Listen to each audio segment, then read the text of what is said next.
Ол замандағы көкпар нағыз көкпар еді. Қазақтың қазағы шабатын, аттың аты шабатын. Өрді ешкімге жәрдем беру, айландыру, қазіргілер не? Паровоз дейме, кран дейме бір тапты. Ол заманда өзің еңкейіп аласың, өзің шабасың. Толқа ат өзің тірліксіз. Басқа адам біреу атын тізгін ұстаса, шалдар сабап тастайтын. Ол кезде шалдардан қорқасымыз біз. Ал қазір жастардан қорқатын болдық қой. Бір қазір жастар шығарады.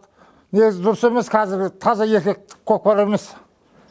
Сол уақыттағы көкпар, мысалы, ата-бабаларымыз ұрды ғой бізді.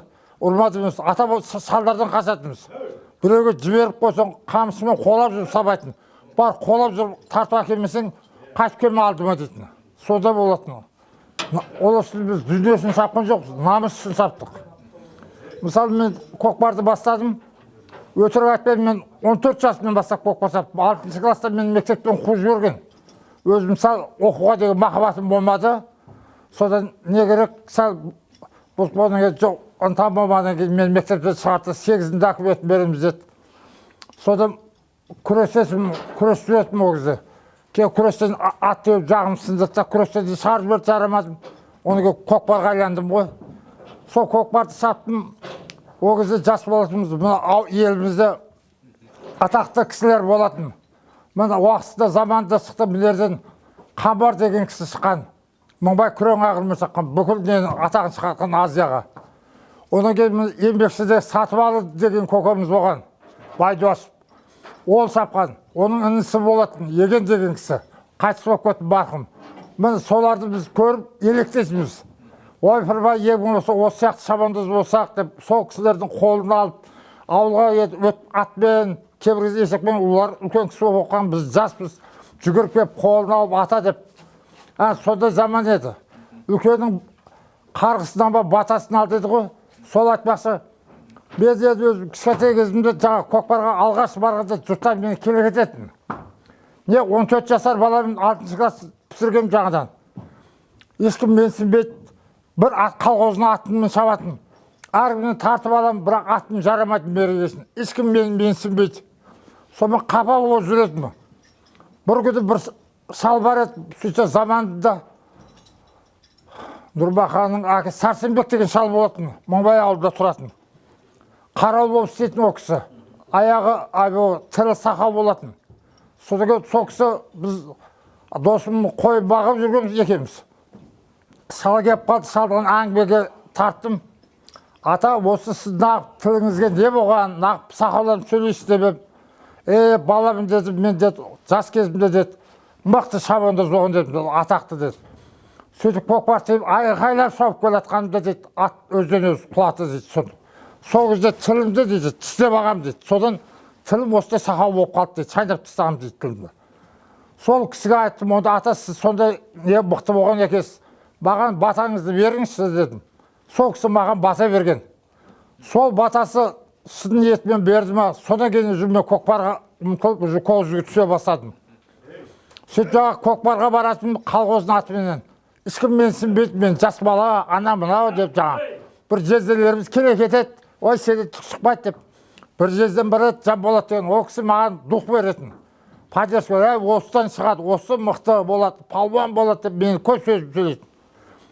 Сөйтіп жаңа қалғоз атымен шауып жүрген, бір кезде Таңатар деген бір шал қарап тұрды да астында жекеменшік қарайғыр бар еді.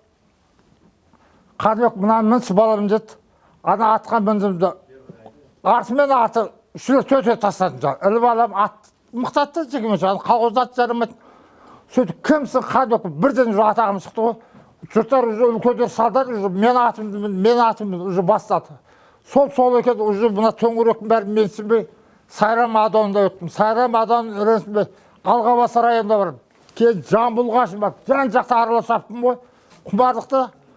Сода жаңағы жездеміз бір ат береді, өзім екі атым болады. Сөйтіп жездем бір атын алып, бір атын мінетімде екі ат жетектеп алып, оды қазіргіде машина жоқ апаратын. Атпен жүріп араласабатым әр ауылда, құдай қонақ болып. Біз ол сол уақытта елдің де мерім бар. Қай үйге барсаң, сөрді адамдар құдай қонақпын десең, үйде кіргізіп атыңа қарап өздері. Біз сондай мерімді адам еді бұрынғылар. Қазір адамдан мейірім де қашты. Ата енді сізді жаңа президенттердің алдында жаңағыдай көкпар шапқан жақсы салым саған дейді. Сол оқиғаны еске салсақ. Ол оқиға былай болған. Ол осы қызық, былай қарасаң, бір жағы күлкілі, бір жағы не. Ол дедім, мен көкпарды неғымағам, естімегенмін, білмеймін. Мен ауылда өзім жүргем, қаңғырып, достарыма барып, сәл кел көтеріп. Сөйтсем, мен деді, оның алдында сен союзный чемпион болып келдің ғой, Кавказға барып. Сен бұл аударыспаққа, көкпарға бәрден мен не шығаратын. Мен жас бала болдым. Сөйтіп, Алматының кен мен білет Қазақстан чемпионы екен. Сөйтіп, президент жаңағы кездесіп ағайынды ел боламыз деп, Ордабасы елді мекенінде жаңа той беріп атқан. Сол тойға шақырды мені.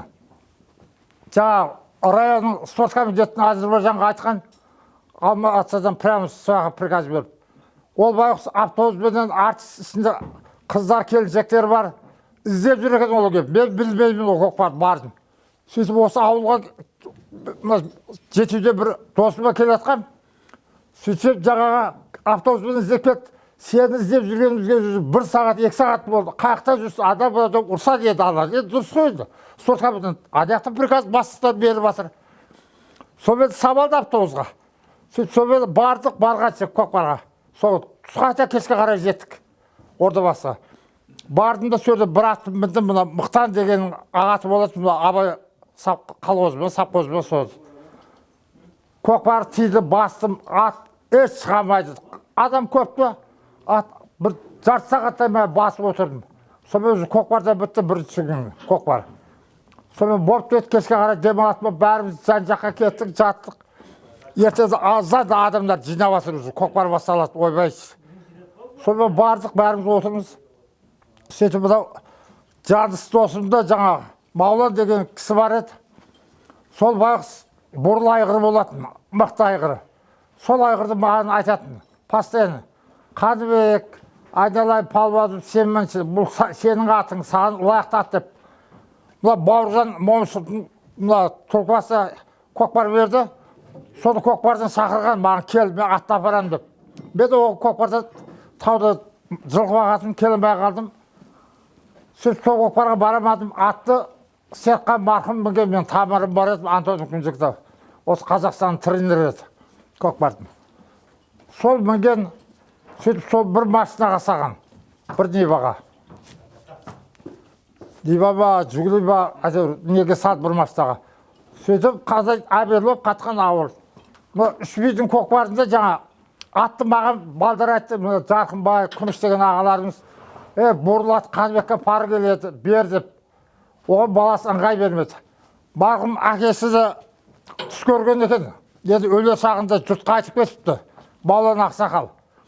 Түсінде Алла тағалам аян берген ба, Бұрылат пен Қанбек саған, мен Қанбек тентегіме бердім, мен тентек деп еркелесетін ол Ақсақал. Сөйтіп балдардың айтқан екен. Балдар маған бергісі келмеді. Енді әндерді Жаныс тұр бәріміз сұмыз өйді. Жаңа аттары мынаған пар кетіп адам бөліп жатырды. Сөйтсек жаңа Бұрылатты атын егілі Маулан балдарын бергісі келмеді маған. Әпсі Маулан Ақсақал айтқан, мен түс көрдім, түсінде Қанбекім саған бер соғы деп. Оған балдарын ыңғай бермеді, оны кейін мен де сұрағым келмеді. Берсең бере бер, Жанысқа дедім да қойдым. Сөйтіп отырған бір қарбақың аттарын міндім. Тартсам, мен тартсам, атым теңселіп кетеді, белгі бос болады, жарамайды. Жаным кеп ат пар келмей жатыр маған. Ашуланып тұрғам. Сөйтіп қарап тұрсам, Жанысқа көкпар тиді. Бір 100-150 метр жер бар еді, қырға.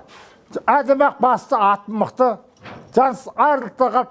Содан ашуланып келдім де Жанысқа ұрыстым. Жаныс, шаппай мына жерге сүйреуге апаратын жері ғой. Не болды саған деп білмеймін, Қанбектен азанда машинаны отағызып отырғанда, газға уланған ба, әлсіз болып қалдым деді. Мен де сөйтіп атты егесіне беріп атып жаңа Мауланның немересінен акалатты да апқойдым мен. Жануар бір-ек қамшы бердім де ортаға бардық. Адамдар жиналып жатыр, өтірік айтпайын бір 4.000-5.000 ат бар десем болады. Ат береді, мына басыма, ана басына ат тола ғой. Адам көп. Ортаға барып деған сол еді.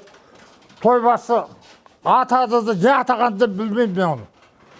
Бүйтті де жаңа өзінің баласына көтеріп жіберді. Ол резко жіпқа байлады. Сөйтті зулдап, резко мен жабыстым. Тартысып болады. Жаңа ортаға бірақ тұрып қалды. Екінші жабысқан кезде жіппін жұлып алдым ғой бәрін. Сөйтіп жұлып алдым, сол үшін бастым. Алдым бар адамдар қалын, атты ойқыра кете алмайды. Атты сайға қарай бұрып, бір тұрылап алдым, өрге қарай салдым, мере қарай. Жануар ат еді. Атпысына ат қой. Тартып атқадар сезбейді ғой. Әшейін соға секіріп кетті бірақ жануар екі алдыңа көтеріп ат. Ерекше мал еді ол. Еді отырып, еді адам ана басыма мерай танымай тұрмын да тастайын десем. Мерайға келдім деп ат тоқтатам. Сөйтсем бір балдар келеді. Көке шарсадыңыз ба маған тастасаңыз дейді. Қаяқтан мен намыс өлтіріп барады. Маған дүние емес өлді атақпен намыс керек. Құлпа шар деймін, жынданып отырмын. Бір қарасам анақта жалауды көтерді бұнақтамызды. Ат айқайладым соғыра. Айғыр бақсы екі алдыңа көтеріп атады. Қазылар сияқтасын, жүзіп бартқан қазылар сияқты зарып барды. Барып тұр жерге келіп тоқтадым. Ажырасаң таста деді бала. Жадуар айғырға айқайлап алдында 4-5 ат. Бұрақ ұрды, орнынан айландып. Бәрін ашып жіберді ордан. Тастадым, шығып кетсалдым. Сол халық, салдар, халықтар көп, бәрі қуанып жаңа. Мәнде дағыз еркек қайырденсін деді. Күлқыбастан Мыңбай ауылынан Қалғожамбыл деген жерінде тұрам. Масаттың баласымын. Осындай деп бәрін айттым историялап. Сөйтіп тұрдым жаңа. Сөйтті де жаңа той басы бір түйе бір кілемді әкелді. Сөйтіп беріп жаңа кілемді айғырдың үстіне жаптым. Сөйтіп түйенің сөзі саттыны жаңа шалдар көпшілік қой. Мен жүз емес батасы керек. Құдай дедім, ақшаның бәрі сөз тарат бере салдым. Сөйтіп тұрған кезде күміс деген ағамызбен Сейт деген жездеміз бар еді. Жүгіріп екеу келді, аттың үстінен мен жұлған gibi құшақтатты, аттан жұлып алды, көтеріп алған күйінше машинаға салды, әкетті де қалды. Бізге салған атағың жетеді, абыройың жетеді. Дүниенің де бәрінде шеше саған көз тиеді деп, көректі аяғына сін дедім де, бұл үшін салым, енді 4 салым бола ма, болмай ма, көрек дедім. Оған шыдатып әкетіп қалды. Сөйтсем, артынан негізінде салдым мен естігенде жоқ ма? Кейін естіп жатырмын жұрттардан. 9 аталған екен. 9 түйе, 9 тай, 9 қарамал, 9 қой, 9 ескі, 9 кілем, сондай 9 сөз аталған екен. Аттың егі саған, сөйттерде Құдай таратқан, ауылына кеп Құдай берген. Әлі сондай тарих болған. Қай жылы ата бұл? 3 президент 90, қатыл болсам 91. Сол жылдары. Осы 3 ағайынды ел боламыз деп Назарбаев, Карим, Ақаев үшеуін неған кезі ғой. Сол 91 жылы. Болатын баладың дейді. Бетін қақпа, белін бұ дейді ғой. Қазақ атамыз айтқандай. Ол соғысыларды айтатын. Айналай сен болашағың бар. Баладес, үстіп ынталан. Сенен шығат бірлі деп. Қайта сөз жәрдемінің өзі қандай күш береді. Мысалы Жанболат деген жездеміз болды. Ол да сөйтіп осы жылы сөз сөйлейді адамға. Жерге қайда, ой, сенен түк шықпайды деп айтпайды қайда. Наоборот, шығады осы балады. Адамның өмірге деген жаңа, көкпарға деген несі ашылады да. Оларға барыңды тастап шабасы да. Мен қазір өзім таңқаламын, қазір бұрынғылатын. Бұрын сапқан жұрттар айтады. 3 аттың үстінде тұрып секіретін дейді, 3-ші аттан барып сол. Соқтыңды бар тартып алады екен. Сол аттардың үстіне барып сыпырып аласың дейді. Сода егардың үстіне болсын, аяғыңа ілініп қалады дейді. Жерге еңкейгенде түседі ғой, егардың үстіне аяғыңа іліп тұрып, 2 қолын жерді сипалап жүресің дейді. Ал қазіргілер білмейді, еңкей ол қорқама. Қазірлерге білмейді, әкеліске. Көкпар саптың дейді, бүйтіп қарасаң, қазірлерге осы ма кегім толмайсың. Не ол? Біреу әперсе, бүйтіп қарасаң, оның тазасы келгенде, мысалы, қазақ деген атымызға намыста, қатындарды сабады ғой. Не қатындарға көтеріп берсе, ойлап, байлап берсе, ол жақсысы қорса баса, тиме, тисең өлтіреміз деп қорқып тұрса, оны қатында барады ғой. Біреу атың жетектейді, қорса баса, ол не сапқанша саппай қойсын онда. Сөйтіп саптым деп, баяғыда біреу айтқан екен, бір ақсақалымыз. Баласы бақсы жаңада көкпар сабынбайтын бір беледі. Бір күн құмар айқайлап сөйтіп жүреді, бір көкпарға барды. Сөйтті де бір қой сабап келіпті. Адияқтан келатқанда үйді айқайлап келатыр дейді. Ой, қатын, мына қойды қораға кіргіз деп айқайлап келіп түсті дейді. Сөйтіп аяғымды шегіз деп сіледі отыр дейді. Сөйтіп әкесі қарапты да күліпті. айқайды бұнау тегі айқайы жаман ғой деп. Ойпырмай не болды? Сонша десе, мен салдым, қой салдым деп. Сөйтсе әкесі сал қисықтау кісі екен. Ай құдай біледі, бүгін көкпарда палуандар болмаған ғой. Нұқыл майда балдар болған ғой, ешкім жоқ болған деген соның ішінде бірі. Сен неғып бағасың ғой, сен әпсе қалай көкпар сапқағанын мен түсінбей тұрмын деп. Соғысатын қазіргі не ол? Өйткені сапқан саппай қою керек қой. Үйдегі мақтадым, мен палуанмын деп жыртылып айтасыз. Мен палуан деп намысын сап, дүниесін сапқан жоқ. Әпсе мен сол Мауланың аған 9 салынды мен білмеймін да, сол дүниені іздеген жоқ мысалы. Қанша жылдан кейін жұрттардан естіп, сол Мауланың жиенден сұрадым. Рас па дебім, рас деді. Ауылға бұны қанша адамдар айтты. Маулан содан келгеннен кейін сол жыл Маулан да қайтыс болған. Артынша айғырда өлген. Қазір сол айғырға мүсін жасап, істеп қойған, Фрунзе колхозына кіре берсе, Забрахым қасы істеп қойған жаңа бұрыл айғырын. Сол кезде айтады, сол тойдан кеткеннен кейін дейді, көкпардан келгенде жаңа сонша салдым да, көшенің екі басын бітеп, ауылда құдай берген екен жаңағы Маулан ақсақал. Мен айғырдың 3 президенттің алдында сағынды айғыр деп. Тарихта қалған айғырды. Сөйтіп жаңағы айғырды кейін Маулан бақсы қайтыс болды. Қайтыс болғанда сол айғырды сілделеткен, айғырды алып шыққан екен. Сода аттың қасиеті де әкенің малы балаға мал болмайды деген содан қалғанда.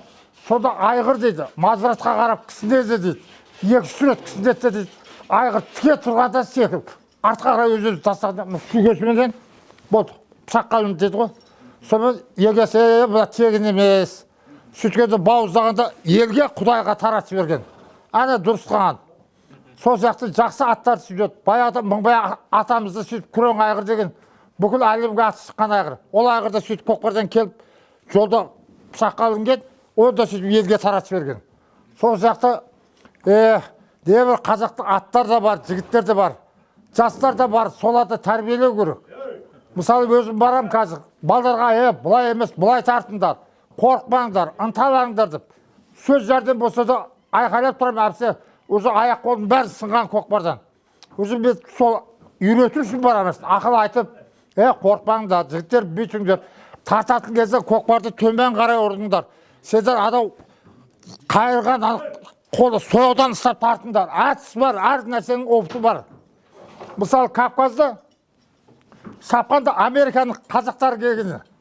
Сол Американың негрлері де жүр. Сода бізді видеокамераға түсірді. 91 жылы Кавказға бардық. 91 жылы. Тұрыс айтқан туылғанда бардым. 91 жылы.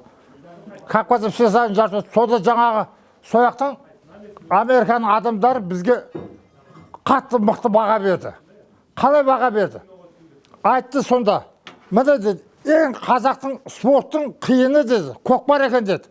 Сонда скоростой атта келесің, ең кеп бір-бірін соғып қаққанда доданың үстінде атам өліп те кетеді мына жағдайда. Міне нағыз қазақтың спорт деген. Анау штангисттердің, ана футболистердің далбаса деді, ол жаяда жүгіріп алып, ана қолда тұрып алып, штанг көтеріп күрескендер. Міне сол сияқты ол спорттың ең қиыны. Сөйтіп олар бізді Америкаға шақырмақшы болған. Кейін біздің тренеріміз Серқан марқұм қайтыс болды. Қазақ деген ипподром директоры бар еді. Ол бақсы жұмыстан шығып кетті. Кейін біз сборный команда бұтыс болып кетті ғой. Кейін дауыл командасы болды. Дауыл командасы да шаптық. Сол сияқты адамдар болады өмірде. Бұл өмірдің несі көп қой, сол шындықты айтатын адам жоқ қой. Қазір турасын айтасың, туғаныңа жақпайсың. Қазірлердің бәрі көбісі дүние қор болып кеткен ғой. Ойлағанды дүние, адам деген бар ғой, намыс керек. Мен осынша қанша машина салдым, қанша не салдым. 1 грамм салындамайтын. Қайта маған өздері мәдет, маған атақтың өзі жетеді деймін. Мен атақ үшін біз дүниесін сапқан жоқпыз. Қазірлер ғой дүние үшін төбелесіп, қырылысып кетеді болмайтын нәрсе үшін.